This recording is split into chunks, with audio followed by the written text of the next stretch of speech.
പ്രിയപ്പെട്ടവരെ, എങ്ങനെയിരിക്കുന്നു? നന്നായിരിക്കുന്നുവോ നിങ്ങൾ? നന്നായിരിക്കുന്നു, സന്തോഷമായിരിക്കുന്നു, ചിലപ്പോൾ വ്യാകുലത തോന്നുന്നു, തളർച്ച തോന്നുന്നു എന്ന് പറയുകയാണോ? നിങ്ങൾ എങ്ങനെ ഇരിക്കണമെന്ന് യേശു ഒരു വാക്യം പറയുന്നു. അത് കേൾക്കാം, അല്ലേ? അതെന്താണെന്നറിയാമോ? മത്തായി 5-ാം അധ്യായം 13-ാം വാക്യത്തിൽ യേശു പറയുന്നു, നിങ്ങൾ ഭൂമിയുടെ ഉപ്പാകുന്നു. യേശു പറയുന്നു, നിങ്ങൾ എങ്ങനെ ഇരിക്കുന്നു എന്ന് ചോദിച്ചാൽ ഞാൻ ഉപ്പായിരിക്കുന്നു എന്ന് പറയണം. എന്താണ് അങ്ങനെ പറയുന്നത് എന്ന് ചോദിച്ചാൽ യേശു പറയുന്നു, എൻ്റെ മക്കളെ, നിങ്ങൾ ഭൂമിക്കുപ്പാകുന്നു എന്ന് പറയുന്നു. ഉപ്പ് എന്താണെന്നറിയില്ലേ നിങ്ങൾക്ക്? ഈ ഉപ്പ് ഇല്ലാതിരുന്നാൽ രുചിയുണ്ടാവില്ല. കറിയിലോ പദാർത്ഥങ്ങളിലോ പച്ചക്കറിയിലോ പാചകം ചെയ്യുമ്പോൾ ഏറ്റവും പ്രധാനം ഉപ്പാണ്. ഉപ്പ് കുറഞ്ഞാൽ ഇതിൽ ഉപ്പില്ലല്ലോ, ഒട്ടും സ്വാദില്ല എന്ന് പറയുന്നു. ഒട്ടും രുചിയുണ്ടാവില്ല. ഉപ്പാണ് സ്വാദുണ്ടാക്കുന്നത്. അപ്പോൾ നിങ്ങൾ സ്വാദുണ്ടാക്കുന്നവരായിരിക്കണം. നിങ്ങളുടെ കുടുംബത്തിലും ഗ്രാമത്തിലും പട്ടണത്തിലും നിങ്ങൾ വസിക്കുന്ന സ്ഥലത്തും ജോലി ചെയ്യുന്ന സ്ഥലത്തും നിങ്ങൾ മറ്റുള്ളവർക്ക് സ്വാദ് നൽകുന്നയൊരു ജീവിതം നയിക്കണം. അതുമാത്രമല്ല, ഉപ്പിന് സംരക്ഷിക്കുന്ന ഗുണവുമുണ്ട്. പല വസ്തുക്കളെയും സംരക്ഷിക്കാൻ ഉപ്പിട്ട് വെക്കാറുണ്ട്. ഉപ്പിട്ട് വെച്ചാൽ അത് സുരക്ഷിതമായിരിക്കുമെന്ന് പറയുന്നു.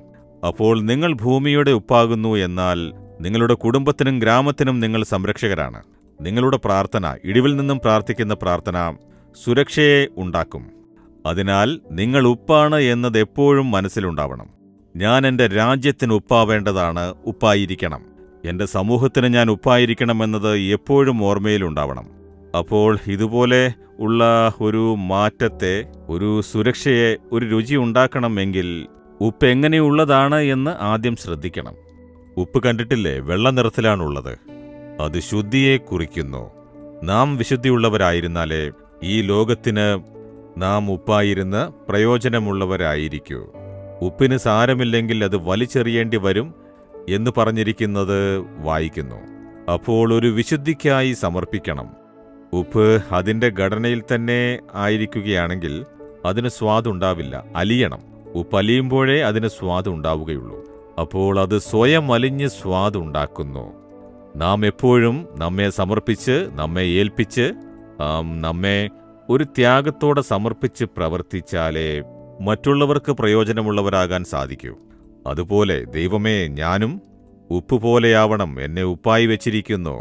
ഞാൻ ജോലി ചെയ്യുന്ന സ്ഥലത്തും പഠിക്കുന്ന സ്ഥലത്തും വസിക്കുന്ന സ്ഥലത്തും സമൂഹത്തിനും ഞാൻ അനുഗ്രഹമുള്ളവനാകണം, സുരക്ഷയായിരിക്കണം. അങ്ങനെയൊരു ജീവിതം എനിക്ക് തരയണമേ എന്ന് പ്രാർത്ഥിക്കുമോ നിങ്ങൾ? നിങ്ങളെ സമർപ്പിച്ചാൽ ദൈവം അതിനുള്ള കൃപ തരും. നിങ്ങളെക്കൊണ്ട് നിങ്ങളുടെ അയൽപ്പക്കത്തിലുള്ളവർക്ക് നല്ലത് നടക്കുന്നുണ്ടോ? അവരനുഗ്രഹിക്കപ്പെടുന്നുണ്ടോ?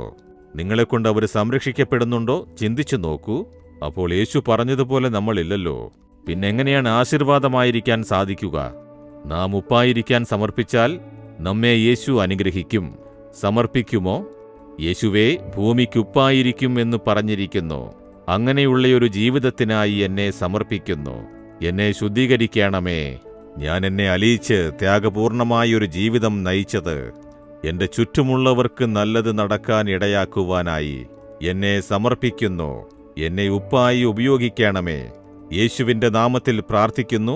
ആമേൻ, ആമേൻ. Jesus readings Malayalam YouTube channel subscribe ചെയ്യുക. ബെൽ ഐക്കോൺ ക്ലിക്ക് ചെയ്യുക.